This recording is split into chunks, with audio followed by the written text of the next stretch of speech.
నమస్తే అండి. శివయ్య గురువే నమః. శ్రీమాత్రే నమః. మనం ఈ శ్రావణ మాసంలో చాలా పర్వదినాలను జరుపుకున్నాం. ఈ అమావాస్యని శ్రావణ మాసంలో వచ్చేటటువంటి అమావాస్య తిథిని పోలాల అమావాస్య అని పిలుస్తారు. అంటే ఈ అమావాస్యకి ఒక ప్రత్యేకత సంతరించుకొని ఉంటుంది. ఈ అమావాస్య రోజు మనం అమ్మవారిని అంటే పిల్లలు సంపూర్ణ ఆయురారోగ్యాలతో ఉండడానికి, ఆడవాళ్ళు పూర్తి సౌభాగ్యంతో ఉండడానికి ఈ పూజని జరుపుకోవాలి. అంటే 14వ తేదీ గురువారం రోజు మనకి లభించినట్లయితే కంద మొక్కని పూజించాలి. ఒకవేళ దొరకకపోతే ముందుగా పూజా మందిరాన్ని శుభ్రం చేసుకొని దీపం పెట్టి దీపంకి దీపలక్ష్మి నమః అని గంధం రాసి బొట్టు పెట్టి పువ్వు పెట్టి నమస్కరించుకొని లఘువుగా విఘ్నేశ్వర పూజ చేసుకుని తరువాత ముఖ్యంగా అంటే కంద మొక్క లభిస్తే కంద మొక్క పెట్టి కంద మొక్కలోకి అమ్మవారిని ఆహ్వానించి చేసుకోవచ్చు. లేకపోతే పసుపుతో గౌరమ్మను చేసుకుని గౌరీదేవికి కొంచెం నీళ్లు చల్లి గంధం రాసి బొట్టు పెట్టి ఓం ఐం శ్రీ గౌరీ అయి నమః, లేకపోతే ఓం దుం దుర్గాయై నమః, లేకపోతే ఓం శ్రీమాత్రే నమః, ఏ నామం వస్తే ఆ నామం. అంటే అష్టోత్తర నామాలు వచ్చిన వారు అష్టోత్తర నామాలతో పూజించుకోవచ్చు.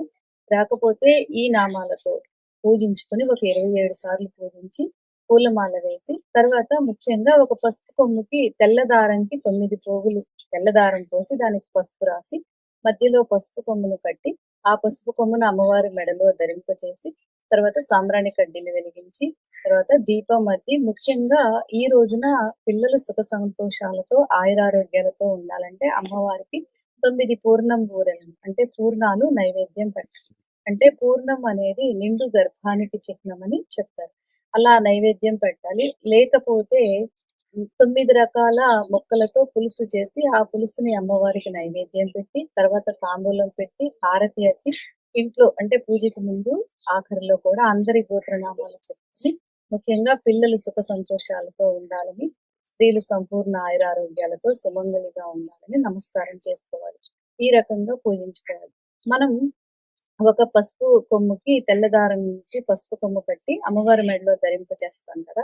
అదే సమయంలో మనకి ఎంతమంది పిల్లలు ఉంటే అన్ని దారాలు అంటే 9 పోగులు తెల్లదారం పోసి దానికి పసుపు రాసి 9 ముళ్ళు వేసి అమ్మవారి దగ్గర పెట్టి పూజించుకోవాలి. పూజించి తర్వాత అంటే పిల్లలు మనకి దగ్గర ఉంటే ఆ రోజు పిల్లల చేతికి కట్టాలి. లేకపోతే తర్వాత అయినా పిల్లలకి కట్టినట్లయితే అది రక్షగా ఉంటుంది.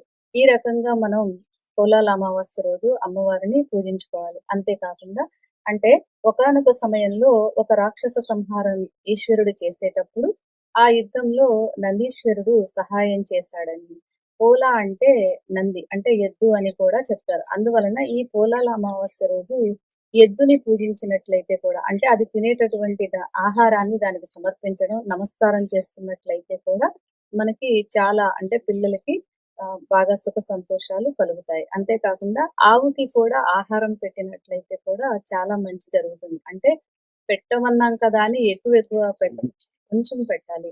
అలా పెట్టి ఆవు తోకకి ముఖ్యంగా నమస్కరించుకున్నట్లయితే కూడా మనకి అన్ని దరిద్రాలు తొలగిపోతాయి. పిల్లలకి ఎటువంటి గండాలు లేకుండా ఉంటాయి. ఈ రకంగా పోలాల అమావాస్య రోజు అమ్మవారిని పూజించుకోవాలి. సర్వే జన సుఖినో భవంతు.